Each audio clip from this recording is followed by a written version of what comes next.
Hello guys, magandang araw sa ating lahat. So topic natin ngayon patungkol po sa nawawala yung signal natin sa globe.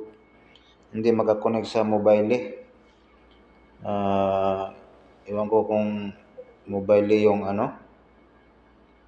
mobile ba yung may problema o yung globe ba yung problema. Kasi ang dami ring nagme-message sa comment na walang signal yung globe saka mobile.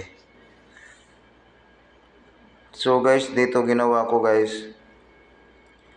So napapansin nyo yung signal ko wala talaga yan. So selected network mobile yan available. So yan. So ang ginawa ko, ni-restart ko yung phone. Naka-enable naman yung SIM card ko, ganun pa rin. So ginawa ko, tinanggal ko. So ayan. So kung makikita nyo, yung ano ko naka-disconnect. So prepared network 4G naman. Tapos dito sa automatic select, naka-disconnected. So ginawa ko, in-insert ko ulit yung SIM card. Tapos pag insert ko after 3 hours, so ito na guys. So yan, may signal na po yung mobile ko. Naka-connect na po sa mobile yung SIM, yung ano ko, roaming. So guys, ganito lang gawin nyo, i-off nyo saka restart, select network. So yan, choose network. So yung makikita nyo guys, yung signal ko may R na nakalagay. Kasi bumalik na yung roaming signal ng globe ko.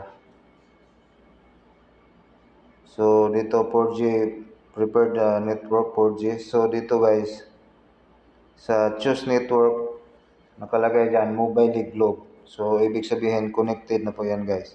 So try natin dito i-connect sa